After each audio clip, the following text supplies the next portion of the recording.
السلام علیکم۔ محمد حنیف نجم، عشا Pakistani YouTube channel کی طرف سے پڑھتے رہو درود مومنو، ڈیوٹی یہی تو ہے۔ پڑھتے رہو درود مومنو، ڈیوٹی یہی تو ہے۔ سارے جہاں کی مومنو، بیوٹی یہی تو ہے۔ صلی علی نبینا، صلی علی محمد، صلی علی شفیعنا، صلی علی محمد۔ سچے مسلمانوں اور اچھے پاکستانیوں، آج ہم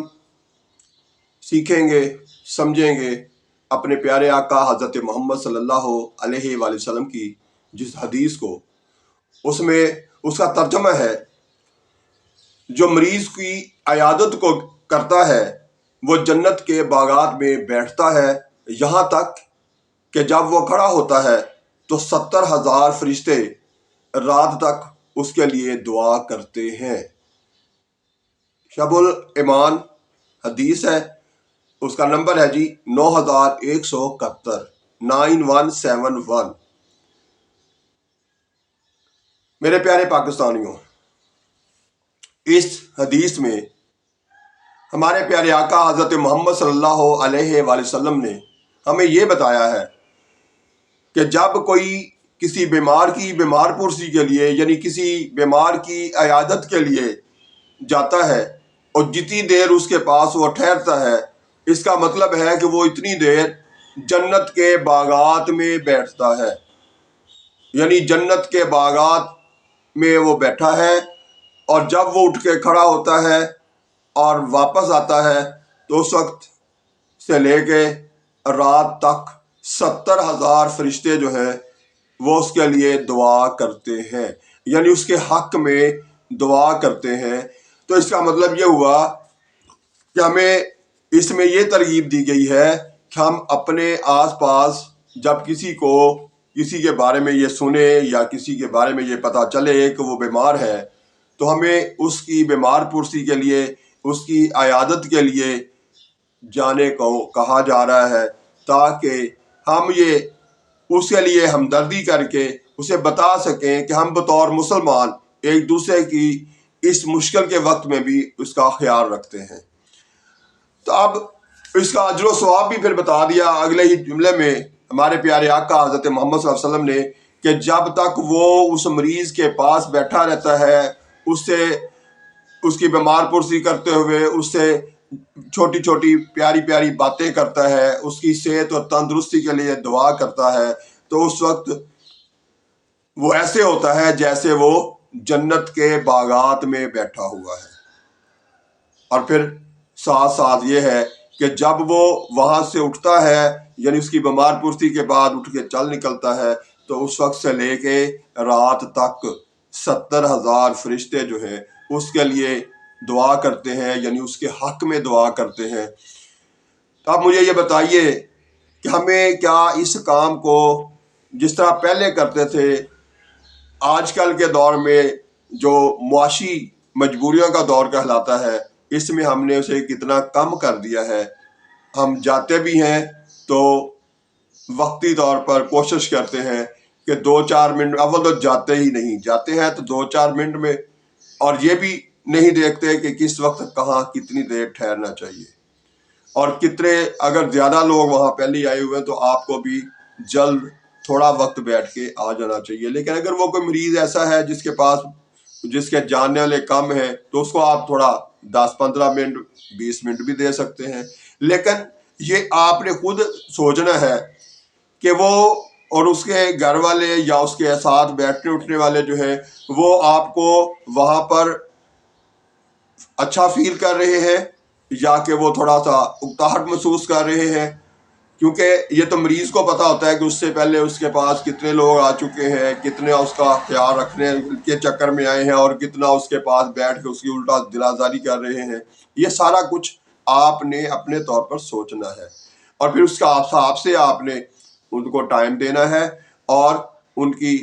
لیے اچھے جملے بولنے ہیں، ان کو حوصلہ دینا ہے، مریض کو یعنی آپ نے ایک قسم کا یہ بتانا ہے کہ یہ جو بیماری ہے یہ اللہ کی طرف سے امتحان ہے، اس میں انشاءاللہ تعالی آپ سرخرو ہوں گے، اللہ تعالیٰ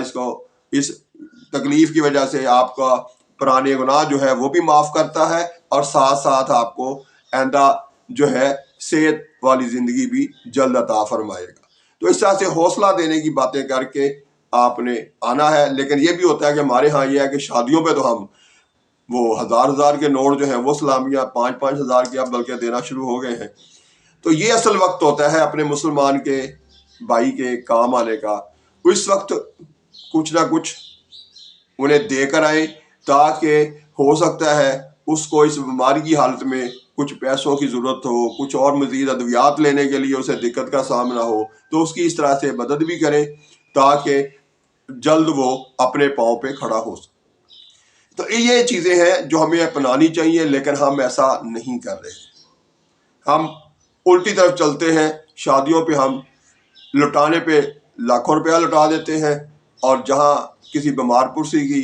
کسی غریب آدمی کی بیماری کی حالت میں جا کے عیادت کرنی ہوتی ہے، وہاں پر ہم خالی ہاتھ چلے جاتے ہیں، نہ کچھ دے کے آتے ہیں اور نہ ہی کوئی دو چار اچھے جملے بولنے کی کوشش کرتے ہیں۔ بعض لوگ ایسے بھی دیکھے ہیں کہ وہ گونگوں کی طرح آتے ہیں اور گونگوں کی طرح ہی چلے جاتے ہیں۔ تو میرے پیارے پاکستانیوں،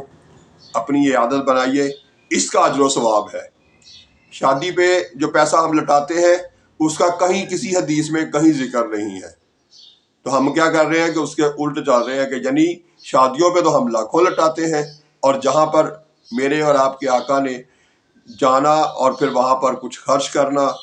اور جس کے بدلے میں 70,000 فرشتے رات تک اس کے لیے آپ کے لیے دعا کر رہے ہیں، وہاں پر ہم کچھ خرچ نہیں کر رہے، وہاں کے لیے ہمارے پاس ٹائم ہی نہیں ہے وہاں جانے کے لیے۔ تو میرے پیارے پاکستانیوں، آج سے ہم عہد کرتے ہیں کہ ہم اپنے اس موقع پر یعنی بیماروں کا خیال رکھنے کے لیے بھی اپنا ٹائم نکالیں گے، کسی کی عیادت کرنے کے لیے بھی ٹائم نکالیں گے، اور ساتھ ساتھ اپنی جیب سے بھی کچھ نکالیں گے جس کا اجر و ثواب ملے گا، جس کے صلے میں آپ کو آخرت میں جنت ملے گی، جس کے صلے میں آپ کو آخرت میں اپنے پیارے نبی کا دیدار ملے گا، جس کے صلے میں آپ کو آخرت میں اپنے رب کا دیدار ملے گا۔ ہمیں اس جگہ پر خرچ کرنا ہے۔ تو اچھے پاکستانیوں اور سچے مسلمانوں، ہم سوچ لیں کہ ہم کرنا کیا ہے، اور پھر اس کے بعد کریں بھی۔ صرف یہ نہیں کہ تھوڑی دیر کے لیے یہ ویڈیو سنی، اچھا ٹھیک ہے اب آئندہ سے ہم یہ بھی کریں گے، لیکن اس کے بعد جب پھر کرنے کا وقت آیا تو ہم نے بلا دیا کہ نہیں یہ چھوڑو کرے۔ نہیں، ایسا نہیں ہونا چاہیے۔ ہم جو سوچ لیں تو پھر عمل کریں۔ جب تک عمل نہیں کریں گے، سننے کا، سنانے کا، پڑھنے کا، پڑھانے کا، پوچھنے کا، بتانے کا کوئی فائدہ نہیں۔ فائدہ اسی صورت میں ہوگا کہ اس پر عمل کریں۔ جو کچھ آپ کی معلومات ہیں، جس چیز کو آپ جانتے ہیں کہ یہ سچ ہے، یہ جھوٹ ہے، یہ اچھا ہے، یہ برا ہے، جب تک اس پر عمل نہیں کریں گے تو کوئی فائدہ نہیں۔ سب کو پتہ ہے اچھائی کیا ہے، برائی کیا ہے، درست کیا ہے، غلط کیا ہے، سب کو پتہ ہے، لیکن عمل نہیں کرتے۔ سوچتے ہوئے، غلط کرتے ہوئے ہم شیطان کا ساتھ دیتے ہیں، رحمان کا نہیں دیتے۔ سوچتے ہیں، عمل کرنے کا وقت آتا ہے تو پھر ہم شیطان کی طرف چلے جاتے ہیں، رحمان کی طرف نہیں جاتے۔ یعنی اپنے رب کی باتوں کی طرف آنے کی بجائے ہم شیطان کی باتوں کی طرف چلے جاتے ہیں۔ یہ ہماری کوتاہی ہے۔ تو میرے پیارے پاکستانیوں،